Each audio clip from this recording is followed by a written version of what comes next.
ছেড়ে দে, কালেমাটা ছেড়ে দে, তোকে সব কিছু আবার ফিরিয়ে দিব। আমার যুবক ভাইরা, ও আমার বৃদ্ধ বাবাজিরা, আব্দুল উজ্জার চোখের পানি ছেড়ে দিছে। একটা ডাক দিয়া বলে, মালিক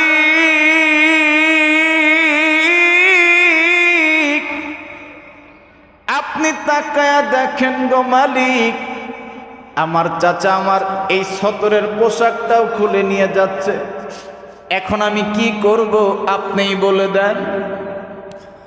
চাচা আমার থেকে খাবারটা কাইরা নিছে, আমার চাচা আমার থেকে আমার পোশাকটাও কাইরা নিছে, এখন আমার এই সতরের কাপড়টাও খুলে দিতে বলতেছে।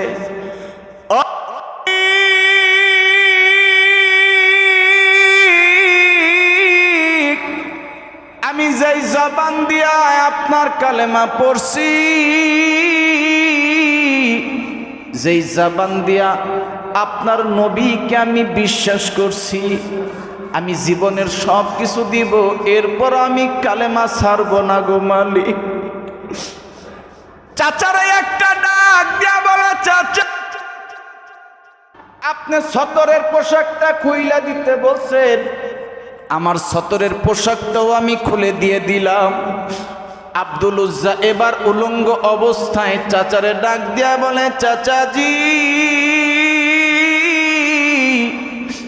আপনি আমার সব কিছু নিয়ে গেছেন, কোনো দুঃখ নাই, তবে আমারে আপনি কালেমা ছাড়ার কথা বইলেন না। আব্দুল উজ্জা একটা দৌড় দিয়া সৎমার কাছে গেছে, মারে ডাক দিয়া বলে, মা গো আমার চাচা আমার এই পরনের সব কিছু খুইলা রাখছে, একটা মাত্র অপরাধ করছি, সেটা হচ্ছে এই জবান দিয়ে আমি কালেমা পড়ছি। ও এই জবান দিয়া কালেমা যখন পড়ছি, এই জবান দিয়া আর কালেমা কোনোদিন অস্বীকার করতে পারবো না। আমারে এক টুকরা কাপড় দাও না মা, ও মা আমি আমার সতরটা ঢেকে আমি আমার দয়ার নবীর কাছে যাব। আল্লাহু আকবার, জোরে বলে। এই সাহাবী আব্দুল উজ্জা সৎমার কাছ থেকে একটা চাদর নিয়া এইভাবে সতরটা ঢাকছে, একটা দৌড় দিয়া বাজান মদিনায় চলে গেছে। আব্দুল সুফা এই সুপার মধ্যে বসে আছে, মসজিদের মধ্যে বসে আছে, আমার নবী কখন আসবে। একজন এসে বলে, ও ব্যক্তি তুমি কে?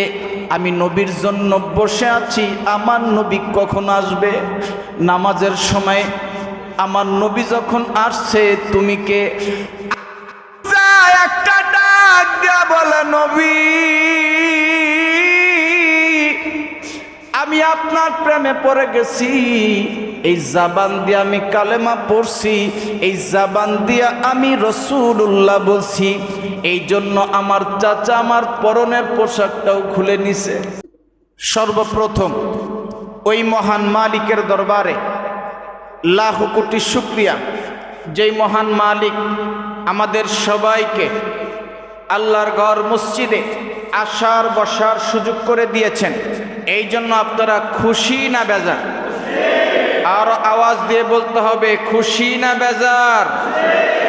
যদি সত্যিকারই খুশি হয়ে থাকেন, যেই মহান মালিক আপনাকে আমাকে আল্লাহর ঘর মসজিদে এসে বসে আল্লাহর ইবাদত করার সুযোগ করে দিয়েছেন, ওই রবের শুকর আদায় করা দরকার আছে না নাই?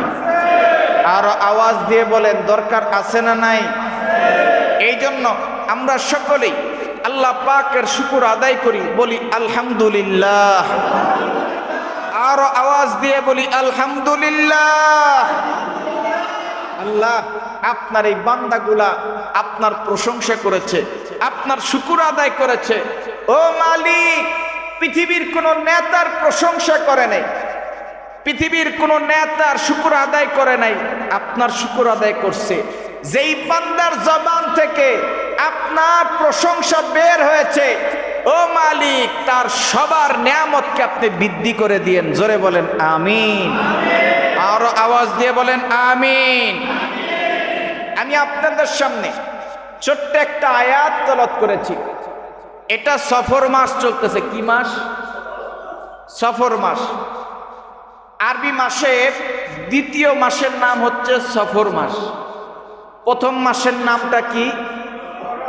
মুহররম মাস। কি মাস? মুহররম মাস। আরবি মাসের দ্বিতীয় মাসের নাম হচ্ছে সফর মাস। এই সফর মাসের আজকে সম্ভবত 16 তারিখ, হয়তো আর 1-2 জুমা পরেই রবিউল আউয়াল মাস আমাদের মাঝে চলে আসবে। গত বছর সফর মাসে আমাদের মাঝে অনেকে ছিলেন, আজকে নাই। কথা বলেন ঠিক কিনা? আবার এই সফর মাসে আজকে আছি, আগামী বছর সফর মাসে আমরা নাও থাকতে পারি। কথা বলেন ঠিক কিনা? 1 সেকেন্ডের ভরসা নেই। যেই কোনো মুহূর্তে আপনার আমার টিকিট শেষ হয়ে যেতে পারে, হায়াতের জিন্দেগানি শেষ হয়ে যেতে হবে। কিন্তু ওই ব্যক্তি দামি যে নাকি মৃত্যুর সময় একটা জিনিস নিয়ে মরতে পারবে। কথা বলেন ঠিক কিনা? কি জিনিস? সেই জিনিস টাকা পয়সা। আরো জোরে। যে ব্যক্তি মৃত্যুর সময় টাকা পয়সা নিয়ে মরতে পারবে, সেই কি সফল কাম? কথা বলেন। অনেক স্বর্ণ গয়না কিনে রাখছে, 10 ভরি, 20 ভরি, 50 ভরি। এখন মৃত্যুর আগ মুহূর্তে যদি স্বর্ণ নিয়ে মারা যায়, সে কি সফল কাম? যদি 10টা বাড়ি রেখে মারা যায়, সে কি সফল কাম? তাহলে ওই ব্যক্তি সাকসেস, ওই ব্যক্তি সফল কাম যে ব্যক্তি নাকি মৃত্যুর সময় ঈমান নিয়ে মরতে পারবে। কথা বলেন ঠিক কিনা? টাকার চাইতে, বাড়ির চাইতে, স্বর্ণ গয়নার চাইতে, সম্মানের চাইতে, সব চাইতে বেশি মূল্যবান হচ্ছে ঈমান। যার মধ্যে ঈমান আছে ওই ব্যক্তি দামি, যার মধ্যে ঈমান নাই, একটা কুত্তার যে দাম আছে ওই ব্যক্তির সেই দাম নাই। কথা বলেন ঠিক কিনা? এই জন্য ঈমান যার মধ্যে থাকবে ওই ব্যক্তিটা দামি। কথা বলেন ঠিক কিনা? যেই ব্যক্তির মধ্যে ঈমান নাই, ওর কোনো দাম নাই।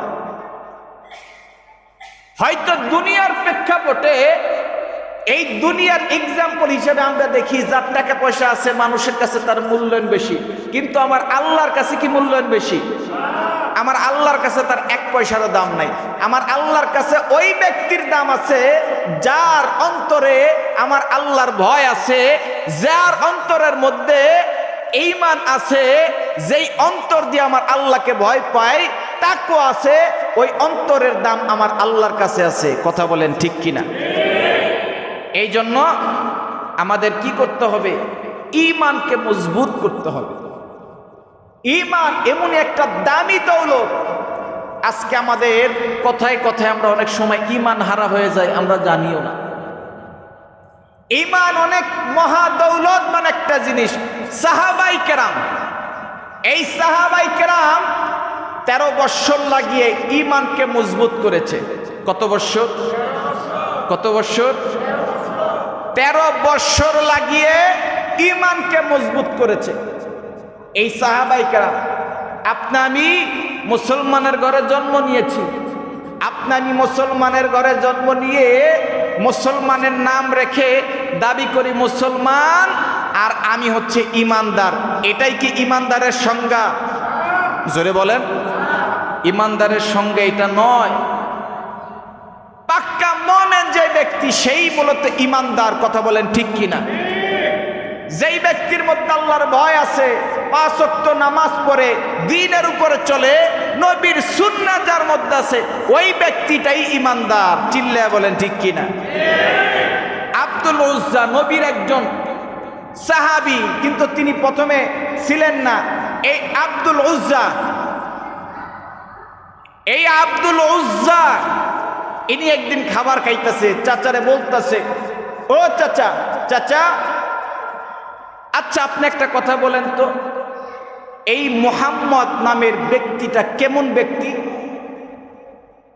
চাচা বলতেছে, ও ভাতিজা আব্দুল উজ্জা, মুহাম্মদ যে একজন ভালো ব্যক্তি, আল আমিন, এর মধ্যে কোনো সন্দেহ নেই। আল্লাহু আকবার বলেন। মুহাম্মদ যে একজন ভালো ব্যক্তি, এর মধ্যে কি নাই? ওই বাচ্চাদেরকে একটু থামায় দেন যাতে কথা না বলে। মুহাম্মদ রাসূলুল্লাহ সাল্লাল্লাহু আলাইহি ওয়াসাল্লাম, তারা তো রাসূলুল্লাহ বলতো না, তারা বলতো মুহাম্মদ। বলতো মুহাম্মদ যে একজন ভালো মানুষ, এর মধ্যে কি নাই? কোনো সন্দেহ নেই। তবে আমাদের বাপ দাদার বিরুদ্ধে কথা বলে। আমার যুবক ভাই ও আমার গোয়ালখালীর বৃদ্ধ বাবাজিরা, এ আব্দুল উজ্জা ডাক দেয়া বলে, চাচা ইনি যদি ভালো মানুষ হয়, কোরআন যদি সত্য হয়, তাহলে ঈমান আনেন না কেন? চাচা বলে, দেখ রে, ইনি আমাদের বাপ দাদার বিরুদ্ধে কথা বলে, এই জন্য আমরা ঈমান আনি না। দেখেন ঈমানের দাম কত। সাহাবায়ে কেরাম কত কষ্ট করে ঈমান অর্জন করছে, যা আমরা তার 100 ভাগের 1 ভাগও করতে পারি না। এই জন্য আল্লাহ কোরআনের মধ্যে বলছেন, ইয়া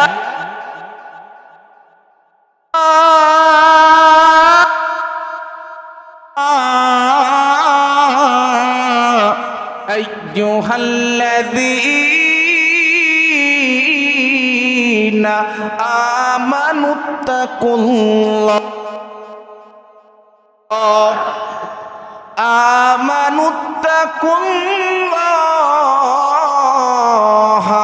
ওয়া কুনু মা'আস সাদিকিন। আল্লাহ রাব্বুল আলামিন ঈমানদারের সংজ্ঞা দিয়েছে, ইয়া আইয়ুহাল্লাযীনা আমানুত্তাকুল্লাহ, হে ঈমানদারগণ, তোমরা আল্লাহকে ভয় করো। কাকে ভয় করো? আরো জোরে বলেন, কাকে ভয় করো? হে ঈমানদারগণ, তোমরা আল্লাহকে ভয় করো। কেননা আল্লাহকে যদি ভয় করো, তোমার দ্বারা গুনার কাজ করা সম্ভব নয়। আর যেই ব্যক্তি গুনাহ করে না, সেই সত্যিকারী তাকওয়া অবলম্বনকারী ঈমানদার। কথা বলেন ঠিক কিনা? একজন একটা বালতি নিছে, এই বালতির মধ্যে দেখবেন, এই বালতির মধ্যে যদি একটা ফুটা থাকে, আপনি যতই পানি ভরেন কিন্তু এই বালতি আর কোনোদিন ভরতে পারবেন না। কথা বলেন ঠিক কিনা? আপনি যতই নেক আমল করেন, যদি ওই গুনার এই ফুটাটা যদি বন্ধ না করে, আপনি যতই আমল করেন, ওই আমল ওই বালতির ফুটা দিয়ে সব বের হয়ে যাবে। কথা বলেন ঠিক কিনা? এই জন্য গুনাহ নামের যেই ফুটা বালতির মধ্যে, এই গুনাহ নামের ফুটা যদি বন্ধ করে দেন, ছিদ্র বন্ধ করে দেন, তাহলে নেক আমল যা করবেন তা থাকবে। কথা বলেন ঠিক কিনা?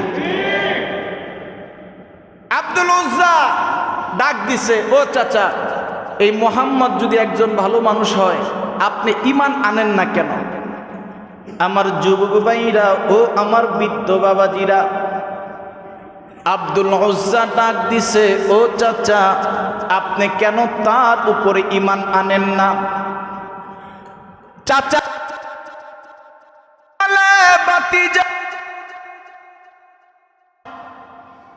আমি ঈমান আনি না এই জন্য, কারণ মুহাম্মদ আমাদের বাপ দাদার বিরুদ্ধে কথা কয়। একটা ডাক দিয়া বলে, চাচাজি,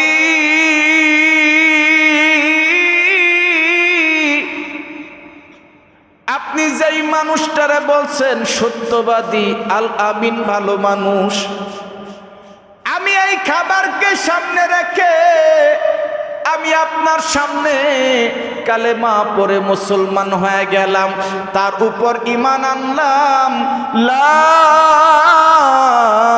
ইলাহা ইল্লাল্লাহু মুহাম্মাদুর রাসূলুল্লাহ। চাচা, কিরে আব্দুল উজ্জা, তুই কালেমা পড়ছস? হ্যাঁ চাচা। আপনার জবান থেকে আপনি বলছেন মুহাম্মদ একজন ভালো মানুষ। আমি এতদিন পর্যন্ত জানতাম তিনি ভালো মানুষ, কিন্তু আপনিও তো বললেন মুহাম্মদ ভালো মানুষ, তো তার উপর ঈমান আনছি, আল্লাহর উপরে ঈমান আনছি, নবী মুহাম্মদকে রাসূল হিসেবে বিশ্বাস করছি। চাচা আপনিও কালেমা পড়েন। আমার যুবক ভাইরা ও আমার বৃদ্ধ বাবাজিরা, চাচা বলে বাতিজা এত সময় পর্যন্ত ঠিক ছিল, কিন্তু এখন তো আর কিছুই ঠিক নাই। ও চাচা কেন, তুমি কেন কালেমা পড়লা? ও চাচা আপনি না বলছেন মুহাম্মদ একজন ভালো মানুষ, যেই কোরআন নাজিল হয়েছে কোরআনও সত্য, তাহলে তার উপর কালেমা পড়ছি, ভুলটা কি করছি? ডাক দিয়া বলে বাতিজা, তুমি যদি কালেমা পড়ছো, এখন তোমার কাছে অপশন দুইটা, এক হয়তো তুমি আমার কাছে থাকতে পারবা, আর না হয় তুমি কালেমা ছেড়ে দিবা। যেই জবান দিয়া কালেমা পড়ছো, তুমি যদি কালেমাটা ছেড়ে দাও, আমার এই খাবার খাইতে পারবা? আব্দুল উজ্জা একটা ডাক, চাচা আমি এই খাবার খাইতে চাই না, আপনি আমার কাছ থেকে খাবারটা নিয়ে নেন। এরপর যার উপরে কালেমা পড়ছি, এই জবান দিয়া একটা বার যখন রাসূলুল্লাহ বলছি, এই জবান দিয়া আর কোনো দিন নবীরে অবিশ্বাস করতে পারবো না। চাচা একটা ডাক দিয়া বলে আব্দুল উজ্জা রে, তুই যদি কালেমা পড়েই থাকোস, এখন আরেকটা কঠিন বিপদ তোর সামনে উপস্থিত। তোর সামনে তোর জামার মধ্যে যেই জামা, এই জামা কে দিছে? আব্দুল উজ্জা ডাক দিয়া বলে, ও চাচা কেন আপনি দিছে? চাচা একটা ডাক দিয়া বলে আব্দুল উজ্জা, তুই যদি কালেমা না ছাড়োস, তাহলে আমি চাচার দেওয়া পরনের পোশাকটা এখনই খুইলা ফেলা। আব্দুল উজ্জা সঙ্গে সঙ্গে বলে, ও চাচা আমি ঈমানের জন্য সব কিছু করতে পারি। চোখের পানি ছাড়ে শুধু মালিক একটা বলে, মালিক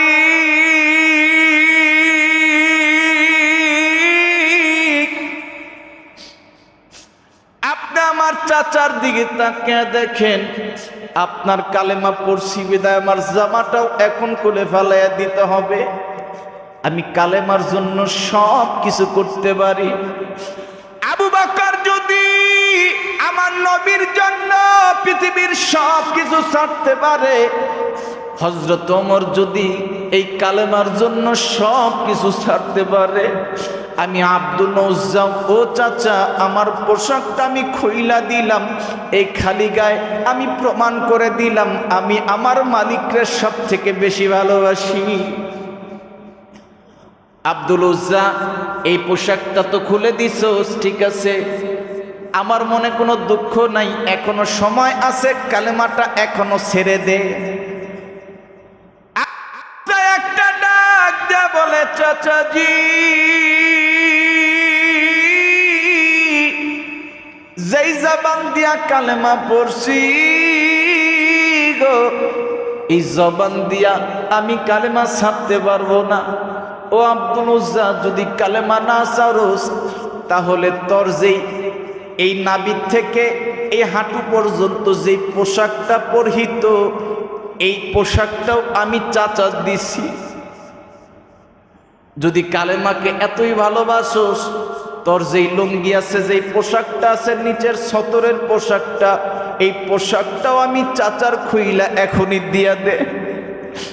এ আমার গোয়ালখালীর যুবক ভাইরা, ও আমার বৃদ্ধ বাবাজিরা, দেখেন আব্দুল উজ্জা ঈমানের জন্য কি করে। আপনি আমার বাবাও ছিল মুসলমান, আমাদের মাও মুসলমান, এই জন্য নামেই বলি আমরা মুসলমান, কামে মুসলমান হইতে পারি নাই। কথা বলেন ঠিক কিনা? এ আব্দুল উজ্জা একটা ডাক দিয়া চাচাজি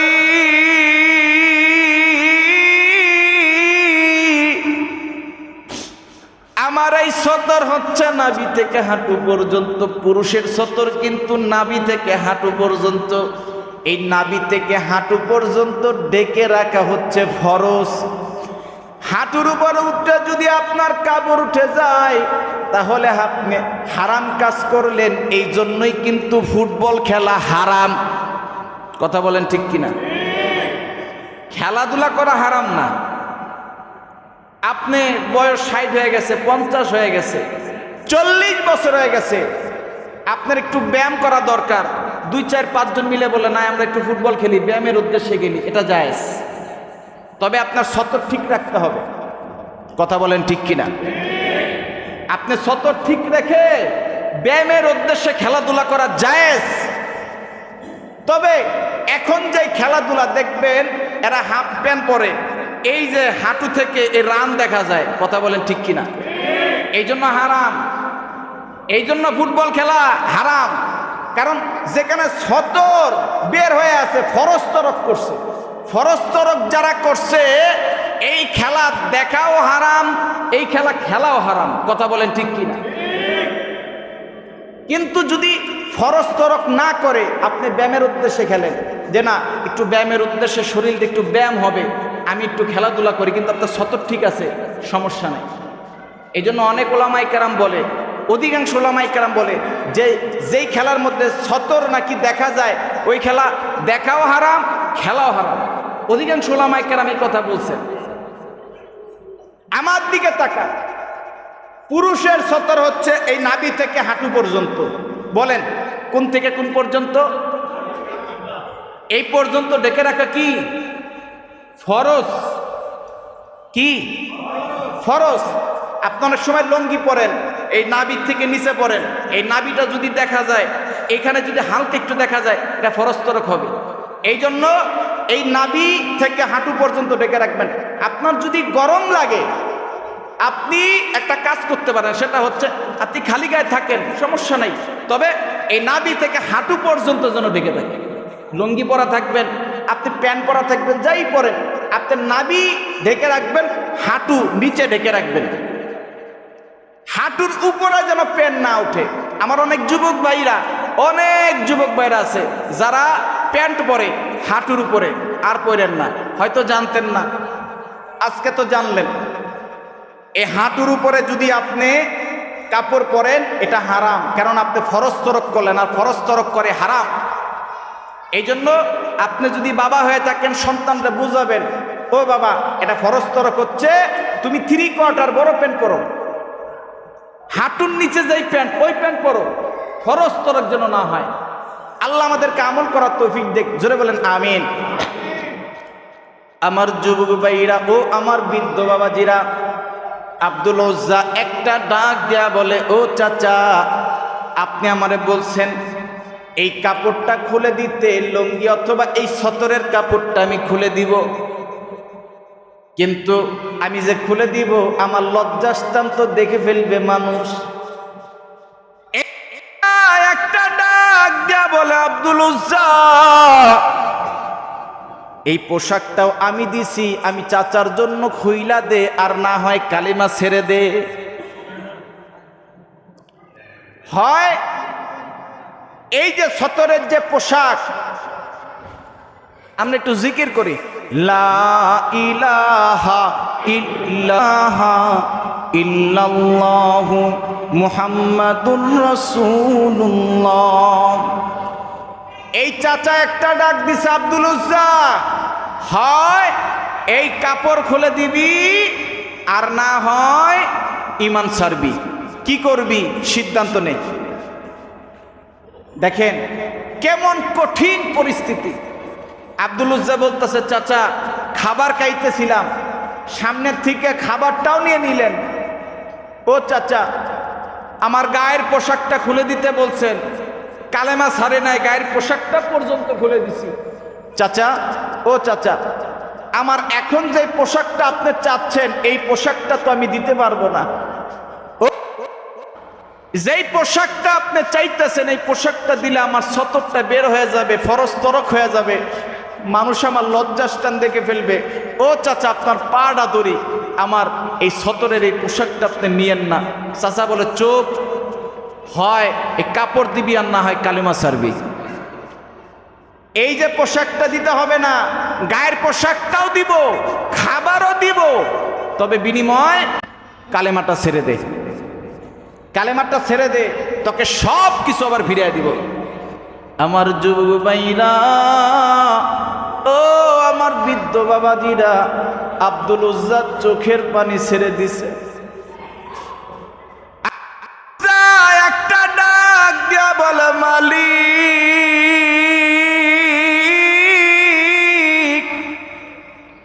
আপনি তাকায়া দেখেন গো মালিক, আমার চাচা আমার এই সতরের পোশাকটাও খুলে নিয়ে যাচ্ছে, এখন আমি কি করব আপনিই বলে দেন।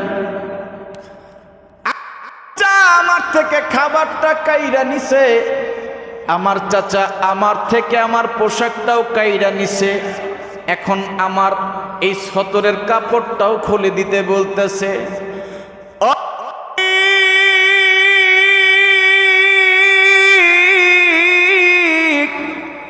আমি যেই জবান দিয়া আপনার কালেমা পড়ছি,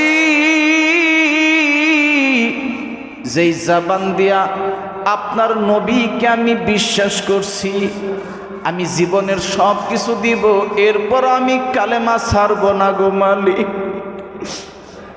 চাচারা একটা ডাক দিয়া বলে, চাচা আপনি সতরের পোশাকটা খুইলা দিতে বলছেন, আমার সতরের পোশাকটাও আমি খুলে দিয়ে দিলাম। আব্দুল উজ্জা এবার উলঙ্গ অবস্থায় চাচারে ডাক দিয়া বলে, চাচাজি আপনি আমার সব কিছু নিয়ে গেছেন, কোনো দুঃখ নাই, তবে আমারে আপনি কালেমা ছাড়ার কথা বইলেন না। আব্দুল উজ্জা একটা দৌড় দিয়া সৎ মার কাছে গেছে, মারে ডাক দিয়া বলে, মা গো আমার চাচা আমার এই পরনের সব কিছু খুইলা রাখছে, একটা মাত্র অপরাধ করছি, সেটা হচ্ছে এই জবান দিয়ে আমি কালেমা পড়ছি। ও এই জবান দিয়া কালেমা যখন পড়ছি, এই জবান দিয়া আর কালেমা কোনোদিন অস্বীকার করতে পারবো না। আমারে এক টুকরা কাপড় দাও না মা, ও মা, আমি আমার সতরটা দেখে আমি আমার দয়ার নবীর কাছে যাব। আল্লাহু আকবার, জোরে বলে। এই সাহাবী আব্দুল উজ্জা সৎমার কাছ থেকে একটা চাদর নিয়া এইভাবে সতরটা ঢাকছে, একটা দৌড় দিয়া বাজান মদিনায় চলে গেছে। আব্দুস সুফা এই সুফার মধ্যে বসে আছে, মসজিদের মধ্যে বসে আছে, আমার নবী কখন আসবে। একজন এসে বলে, ও ব্যক্তি তুমি কে? আমি নবীর জন্য বসে আছি, আমার নবী কখন আসবে? নামাজের সময় আমার নবী যখন আসছে, তুমি কে? একটা ডাক দিয়া বলে, নবী আমি আপনার প্রেমে পড়ে গেছি, এই জবান দিয়ে আমি কালেমা পড়ছি, এই জবান দিয়ে আমি রাসূলুল্লাহ বলছি, এই জন্য আমার চাচা আমার পরনের পোশাকটাও খুলে নিছে। আমার চাচা আমার কাছ থেকে আমার সতরের পোশাকটাও খুলে নিয়ে গেছে। একটা মাত্র অপরাধ করছি, সেটা হচ্ছে কালেমা পড়ছি। আমি তো জানি আমি কোনো অপরাধ করি নাই, আমি সত্য কাজ করছি, ভালো কাজ করছি। আমি আপনার জন্য সব কিছু করছি, অতএব আপনি আমারে আবারও কালেমা পড়ে মুসলমান বানায়া দেন, আপনি আমার সুন্দর একটা নাম রেখে দেন। আমার নবী এ আব্দুল উজ্জার হাতের মধ্যে হাতটা রেখে বলে, বলো কালেমা পড়ো লা ইলাহা ইল্লাল্লাহু মুহাম্মাদুর রাসূলুল্লাহ। আমার দয়ার নবী বলে, ও আব্দুল উজ্জা, তোমার নাম আজকের থেকে আব্দুল উজ্জা নয়, তোমার নাম আব্দুল্লাহ। এ আব্দুল্লাহ, তুমি আমার জন্য সব কাজ করছো, মনে রাখো তুমি দুনিয়ার ভূখণ্ডে ঠকো নাই, তুমি জিতছ। আব্দুল উজ্জার চোখের পানি ছেড়ে দেয়া বলে, নবী, আমি তো এখন থেকে আমার চাচারে, চাচিরে, আত্মীয় স্বজন সবারে হারায়া ফেলছি। যতদিন এই চাচারে ডাকছি চাচাজি, এই চাচা আমারে সব কিছু রেখে দিছে এবং বলছে আমার আর কোনোদিন চাচা বলে ডাকবি না। আমার চাচা আমারে আর কোনোদিন পরিচয় দিতে না করছে। আমার কোনো দুঃখ নাই, আমার খাবার নিয়ে গেছে, পোশাক নিয়ে গেছে, আমার কাছ থেকে সব কিছু নিয়ে গেছে। তবে আমি নতুন একটা পরিচয় পাইছি, আপনাকে রসুল হিসাবে গ্রহণ করতে পেরেছি। আল্লাহু আকবার, জোরে বলেন। হযরত আবু বকর তিনি আপনার জন্য সব কিছু ছেড়ে দিছে, হযরত ওমর সব কিছু ছেড়ে দিছে, হযরত ওসমান সব কিছু ছেড়ে দিছে। অতএব আমি আব্দুল উজ্জা এখন হয়ে গেলাম আব্দুল্লাহ। এই আব্দুল্লাহ আপনার জন্য সব কিছু ছেড়ে দিলাম। ইনি হচ্ছেন সাহাবী, ইমানের জন্য সব কিছু করতে পারে। কথা বলেন ঠিক কিনা? সাহাবীরা তাদের ইমানকে টিকিয়ে রাখার জন্য বাপ ছাড়ছে, মা ছাড়ছে, পরিবার ছাড়ছে, টাকা ছাড়ছে, পয়সা ছাড়ছে, ব্যবসা ছাড়ছে। চাচার কাছে থাকতো, চাচা লালন পালন করতো, বড় করছে। চাচার বাসা থেকে, কালেমা পড়ছে থেকে বের করে দিয়েছে। খাবার সামনে ছিল, খাবার কেড়ে নিছে। পরনের পোশাকটা চাচা দিয়েছিল, পরনের পোশাকটা খুলে রেখে দিছে। এরপরও কালেমা ছাড়ে নাই। কথা বলেন ঠিক কিনা? এদের কাছে কালেমার মূল্য ছিল।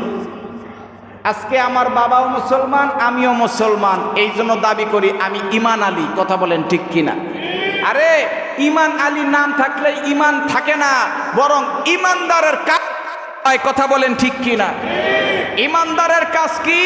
যেই ব্যক্তি নাকি আল্লাহকে ভয় করবে, তাকে অবলম্বন করবে, এই সত্যিকারী ইমানদার। কথা বলেন ঠিক কিনা?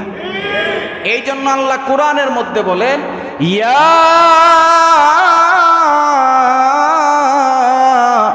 আইয়ুহাল্লাযীনা